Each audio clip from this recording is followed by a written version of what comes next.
그들과 달라야 하는 예수의 제자된 그 모습과 행동을 기록하고 있습니다.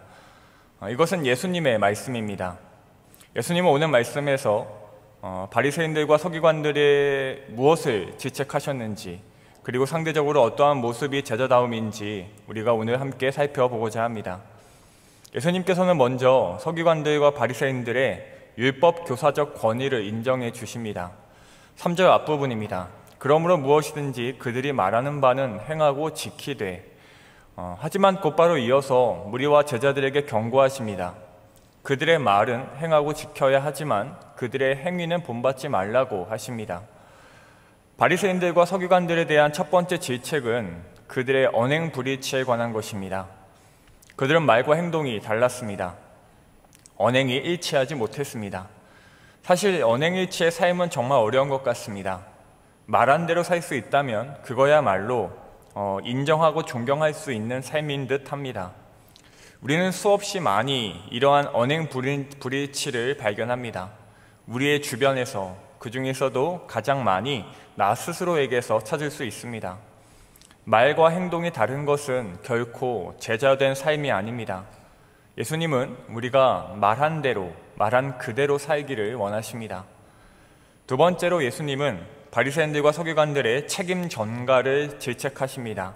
4절입니다. 또 무거운 짐을 묶어 사람의 어깨에 지우되 자기는 이것을 한 손가락으로도 움직이려 하지 아니하며.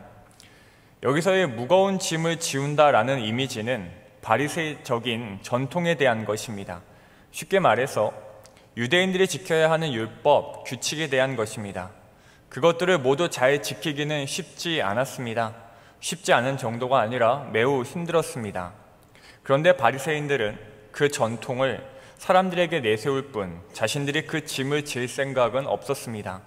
그들은 자신들의 책임을 사람들에게만 전가하고 그리고 도망쳤습니다. 그 율법에서, 그 무거운 짐에서 회피하였습니다. 우리가 이러하지 않기를 소망합니다. 나는 지키지 못하면서 우리의 다음 세대들에게, 제자들과 후배들에게, 누군가들에게 강요하는 책임 전가와 회피를 우리는 하지 않기를 바랍니다. 우리에게 신앙의 연륜이 쌓일수록, 우리가 조금 더 오래 하나님 나라를 섬길수록 우리에게는 거기에 합당한 책임과 의무가 있습니다. 후배들에게, 다음 세대들에게 보여줄 것이 있습니다. 우리가 삶으로 본이 되지 않고 모델이 되지 않는다면 그들 또한 그 무거운 짐을 결코 지려고 하지 않을 것입니다. 그러니 우리가 먼저 이 짐을 바르게 지고 걸어가야 합니다. 바리새인들을 향한 예수님의 세 번째 질책은 교만에 관한 것입니다. 그것에 관하여 5절 이하에 기록되어 있습니다. 우선은 5절인데요. 그들의 모든 행위를 사람에게 보이고자 하나니 곧 그 경문띠를 넓게 하며 옷수를 길게 하고. 여기서의 경문이라는 단어는 신약 성경에서 여기에만 나타나는 단어입니다.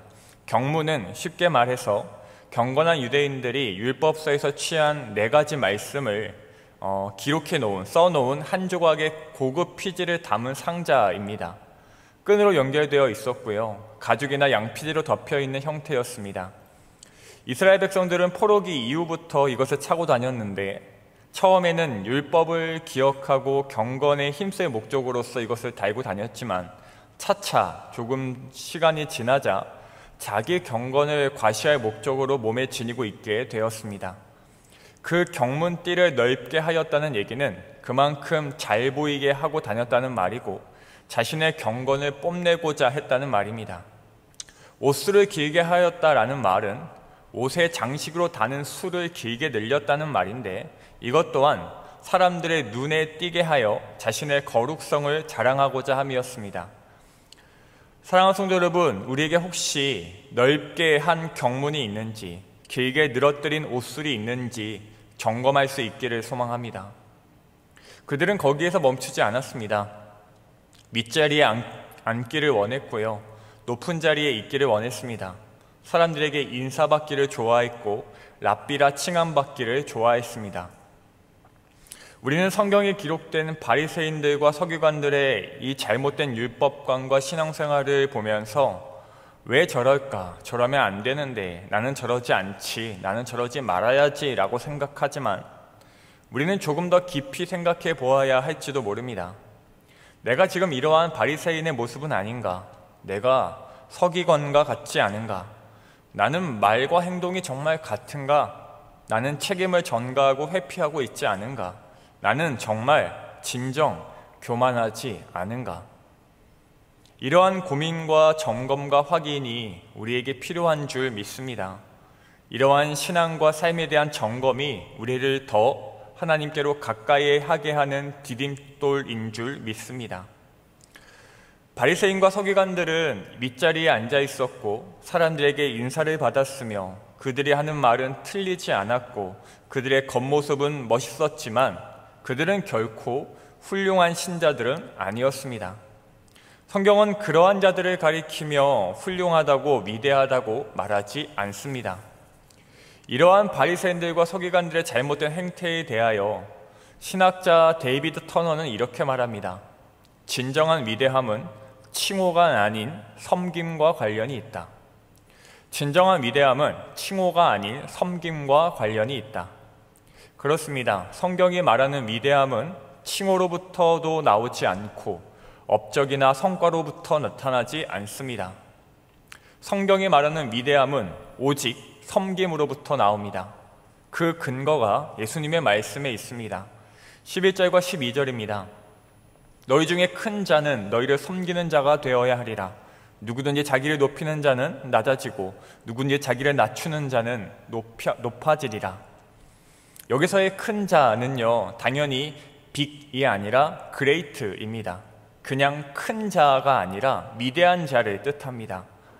예수님은 위대한 자라면 응당 섬기는 자가 되어야 한다고 말씀하십니다. 그러니 성경에서 위대함과 섬김은 같다고 해도 과언이 아닙니다. 사랑하는 성도 여러분, 우리가 섬기는 자들, 섬김의 위대한 사람들이 되기를 소망합니다. 내 행위를 내세우고 내 권위를 앞세우며 내 이름 뒤에 붙는 호칭으로 나를 드러내지 않기를 소망합니다. 삶과 다른 내 입술의 말이 나를 스스로 큰 자라고 여길 이유가 되지 않기를 바랍니다. 꼭 잊지 않으셨으면 좋겠습니다. 섬김이 곧 훌륭함이며 위대함의 지표입니다. 저는 오늘 이 섬김에 대한 세 가지 특징을 함께 나누고 말씀을 마치려고 합니다. 섬김의 첫 번째 특징인데요. 섬김은 가서 하는 일입니다.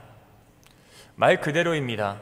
섬김은 기다렸다가 기회가 되면 누군가 나에게 부탁을 하면 하는 일이 아닙니다. 섬김은 내가 가서 하는 일입니다. 우리는 말합니다. 하나님께서 내게 섬길 기회를 주시면 기꺼이 섬기겠다고 말합니다. 우리는 또 말합니다. 돕고 싶은데, 섬기고 싶은데 어떻게 누구에게 무엇을 해야 할지 모르겠다고 말합니다. 하나님께서는 이미 우리에게 섬길 기회를 수없이 주셨습니다. 내 가족, 내 친구, 내 이웃, 내 공동체, 섬길 기회는 넘쳐납니다. 그럼에도 우리는 눈을 감고 보이지 않는다고 말합니다. 섬김의 기회가 내 손에 아직 잡히지 않는다고 말합니다. 눈만 뜨면 거기에 있는데 우리는 눈을 뜨려고 하지 않습니다. 눈을 떠야 합니다. 내가 가야 합니다. 저는 개인적으로 이 땅의 신자들이, 이 땅의 성도님들이, 우리 성도님들이 다음 세대들의 교사로 또 선생님으로 많이 섬겨주셨으면 합니다. 나는 그럴 자격이 안 돼, 나는 말주변이 없어 하시는 것은 하나님의 말씀을 거절했던 모세의 말과 같을지 모릅니다. 이 시대에는 정말 교사가 많이 필요합니다. 아이들의 눈높이에서 그들을 사랑하고 그들을 존중하고 그들을 안아줄 선생님들이 필요합니다. 나이요? 상관없습니다. 성경 지식 충분히 가르쳐 주실 수 있습니다. 우리 아이들이, 우리 학생들이 원하는 것은 사랑의 마음이고 섬김의 마음뿐입니다. 그 마음만 있다면 우리는 모두 교사가 될 수 있습니다. 세상에는 섬길 기회가 넘쳐납니다. 하루 한 끼 라면만 먹는, 그 라면이 너무 매우니 스프를 넣지 않고 간장을 비벼 먹는 한부모 가정, 조부모 가정이 넘쳐납니다. 반지하에서 선풍기도 없이 매일 땀으로 샤워하며 여름을 나는 가정이 우리나라에는 여전히 많습니다. 우리 집 앞에 택배 물품을 가져다 놓는 택배 기사님들도, 윗집에 혼자 사시는 할아버지도, 지하철에서 무거운 짐을 들고 가시는 할머니도, 취업이 되지 않아서 방 안에만 있는 청년들도 모두 우리가 가서 섬겨야 될 사람들입니다. 필리핀의 한 초등학교에 한스라는 아이가 있었습니다. 이 아이는 혼자서 움직일 수도 밥을 먹을 수도 없습니다. 뇌성마비로 인해 휠체어에 앉아서 선생님의 도움만을 기다릴 뿐입니다. 점심시간에 선생님이 바쁘면 밥을 굶기 일쑤였고 모습이 다르다는 이유로 반 친구들에게 놀림을 당해야 했습니다. 그런 한스에게 연이라는 이름의 친구와 칼이라는 이름의 친구가 다가갔습니다. 연과 칼은 한스와 금방 친해졌고 그 친구들은 언제나 한스 곁을 떠나지 않았습니다. 밥을 같이 먹어주고 과자를 입에 넣어주었습니다. 선풍기를 한스를 향해 틀어주고 언제나 옆에서 말을 걸어주었습니다. 연과 칼은 한스에게 갔습니다. 불과 얼마 되지 않은 이야기입니다. 사랑하는 여러분, 섬김은요, 가서 하는 것입니다. 결코 누구도 우리에게 섬길 거리를 손에 쥐어주지 않습니다. 누군가는 말할지 모릅니다. 나 한 명 건사하기도 힘든데 굳이 내가 직접 가서까지 섬겨야 합니까? 우리는 이 질문에 대한 답을 이미 알고 있습니다. 왜 우리가 가서 섬겨야 할까요? 굳이 왜 그래야 할까요? 예수님이 그러셨기 때문입니다. 예수님께서 굳이 이 땅에 오셨기 때문입니다. 세상 가장 위대한 섬김, 가장 고귀하며 영광스러운 섬김, 하나님이신 예수님께서 인간의 몸을 입으신 일입니다. 예수님은 직접 오셨습니다. 오셔서 섬기셨습니다. 섬김이 무엇인지 제대로 보여주셨습니다. 그 성육신이야말로 섬김의 진수인데 그것만으로도 우리는 몸둘 바를 모르겠는데 예수님은 이 땅에서의 그 삶으로 구체적으로 또한 가르쳐 주셨습니다. 예수님은 어디든지 직접 가셨습니다. 삭개오에게 가셨고 사마리아 여인에게 가셨습니다. 베드로에게 가셨고 나사로에게 가셨습니다. 그러니 여러분, 우리가 가서 섬겨야 될 이유가 충분합니다.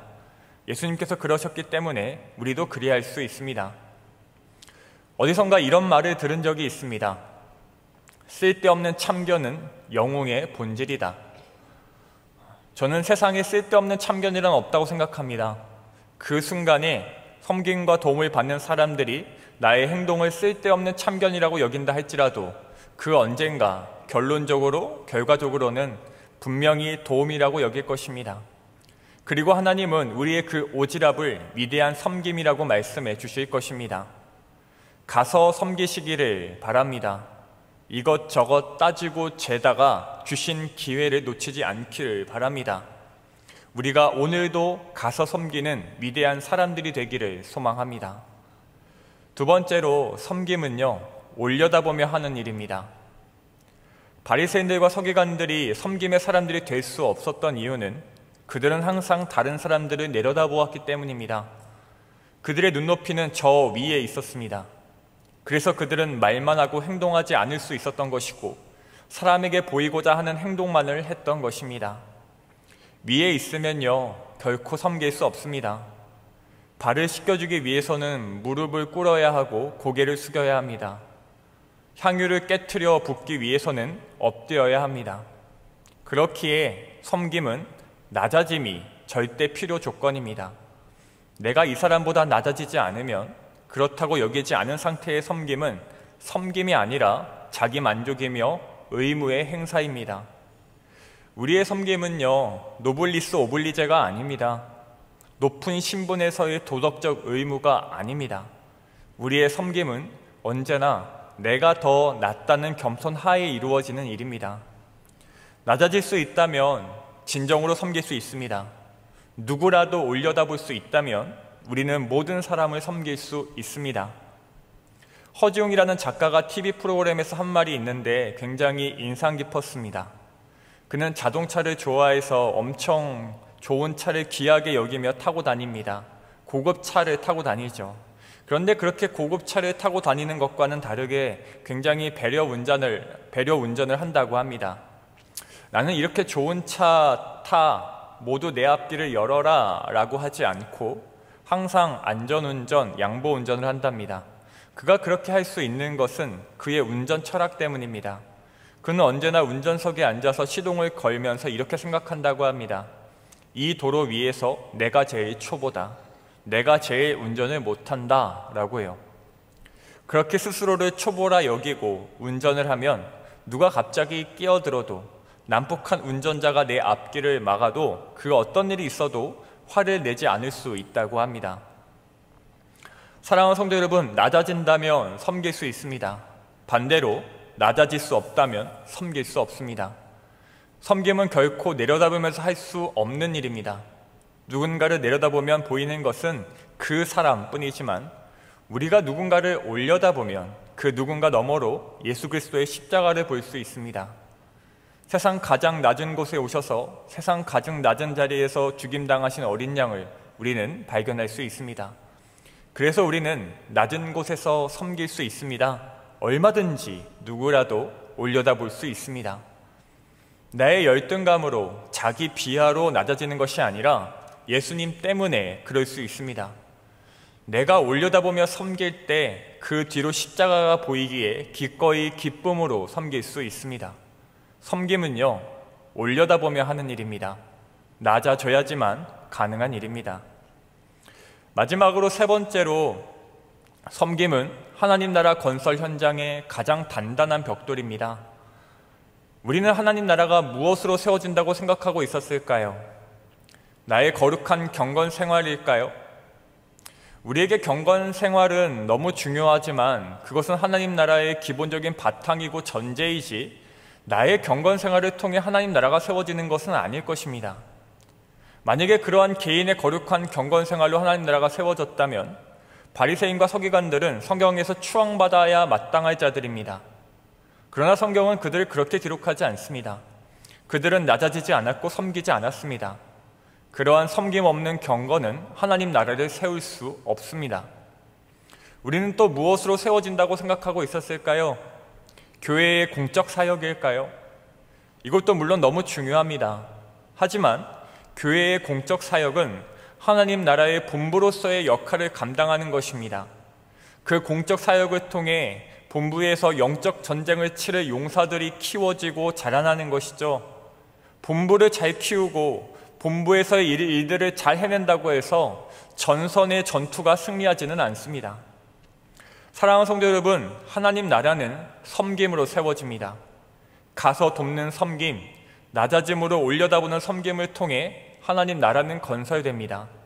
섬김이야말로 하나님 나라를 세우는 가장 단단한 벽돌입니다. 내가 하는 하나의 섬김이 그 벽돌 한 장이 되어 오늘도 하나님 나라를 구축하고 있는 것입니다. 저는 유재석 씨를 굉장히 좋아합니다. 근데 그는 기독교 신자는 아닙니다. 그러나 그는 우리나라의 연예계뿐 아니라 많은 곳에 지대한 영향을 끼치고 있습니다. 그는 항상 겸손합니다. 그리고 남을 도울 줄 압니다. 후배 연예인들이 방송에 나와 그에 대해 늘어놓는 미담은 끝도 없습니다. 일반인들이 말하는 그에 대한 미담도 너무나 넘쳐납니다. 그는 섬길 줄 알고 도울 줄 아는 우리나라에서 가장 영향력 있는 연예인입니다. 그의 영향력은 섬김에 있습니다. 하물며 우리 신자에게는요, 우리의 영향력은 무엇으로부터 나오고 있을까요? 우리는 세상에 어떤 이미지로 비추어지고 있을까요? 사람들이 말하는 개신교인은 어떤 사람들일까요? 저는 우리가 섬기는 자들로 기억되기를 바랍니다. 언제나 낮은 자리에서 겸손할 줄 알고 베풀 줄 알며 도울 줄 아는 사람들로 인식되기를 바랍니다. 그럴 수 있다면 우리로 인하여 하나님 나라가 더 신속히, 더 멋지게, 더 튼튼하게 세워질 것입니다. 말씀을 맺겠습니다. 우리가 바리새인과 서기관과 같지 않기를 간절히 소망합니다. 그들의 언행불일치, 책임 전가, 교만이 우리의 모습이지 않기를 바랍니다. 우리가 예수님을 닮기를 소망합니다. 섬김의 사람, 겸손의 사람이 되기를 바랍니다. 가서 섬기는 자가 되기를, 올려다보며 섬길 수 있기를, 그러함으로 하나님 나라 건설 현장에 가장 단단한 벽돌을 또 한 장 올리는 우리가 될 수 있기를 간절히 소원합니다. 성경은 그 사람들을 가리켜 위대하다고 말합니다. 목회자가 강단에서 설교하는 것보다, 직분자들의 교회를 크게 세우는 것보다, 세상에서 성공하는 것보다, 더 많은 업적을 이 땅에서 이루는 것보다, 더 큰 위대함이 이 작은 섬김 하나에 있다고 말합니다. 우리가 그렇게 위대한 사람들이 되었으면 좋겠습니다. 위대한 자가 되기 위한 섬김이 아니라 섬김을 그렇게 위대하다 여겨주시는 하나님의 마음을 알아 그저 낮은 자리에서 기꺼이 내가 가서 섬길 수 있기를 바랍니다. 가장 위대한 섬김을 보여주신 우리 예수님처럼 우리도 그 자리에서 그렇게 실천하며 하나님 나라 보시기에, 하나님 보시기에 큰 자라 부름받을 수 있기를 간절히 소망하며 축복합니다. 기도하겠습니다. 살아계신 하나님 아버지, 감사합니다. 예수님을 통하여 진정한 섬김이 무엇인지, 성경에 말하는 위대함이 무엇인지 알게 하시니 감사드립니다. 주님, 우리가 그러한 성도가 되기를 간절히 소망합니다. 우리가 바리새인의 길을 따라가지 않게 하옵소서, 말과 행동이 다르지 않게 하옵소서, 책임을 전가하고 맡은 바로부터 도망치지 않게 하옵소서, 또한 교만하지 않게 하옵소서, 위에 서기를 바라고 인정받기를 바라며 인사받기를 원하는 교만이 우리의 삶에서 사라지게 하옵소서. 하나님 아버지, 간절히 구합니다. 우리로 섬기는 자들 되게 하여 주시옵소서. 섬기고 싶어도 섬길 기회가 없다고 말하는 수동적 태도로 일관하지 않게 하여 주셔서 언제나 내가 먼저 찾아 나서고 내가 먼저 도울 기회를 살피는, 그래서 가서 하는 섬김이 습관이 되게 하여 주시옵소서. 낮은 자리에 있게 하여 주시옵소서. 내가 얼마나 오래 신앙생활을 했든, 얼마나 많은 것을 경험하고 배웠든, 내 이름 뒤에 어떤 호칭이 붙든 그러한 것들이 나의 낮아짐을 방해하지 못하게 하옵소서. 예수님께서 그러하신 것처럼 우리 또한 그 낮아짐을 따라 바닥에 엎드리고 무릎을 꿇고 고개를 숙여 섬기게 하옵소서. 누구라도 언제라도 올려다볼 줄 아는 겸손을 우리에게 허락하여 주시옵소서. 우리가 그렇게 할 수 있을 때 우리로 하나님 나라가 튼튼히 세워질 줄 믿사오니 그 나라의 가장 단단한 벽돌 한 장, 그 섬김을 오늘 우리의 삶에서 실천하게 하여 주시옵소서. 그리함으로 하나님 보시기에 진정한 큰 자들, 위대한 사람들로 이 하나님 나라를 살게 하여 주시옵소서. 세상 가장 위대한 섬김을 몸소 보여주셨던 예수 그리스도의 이름으로 기도드립니다. 아멘.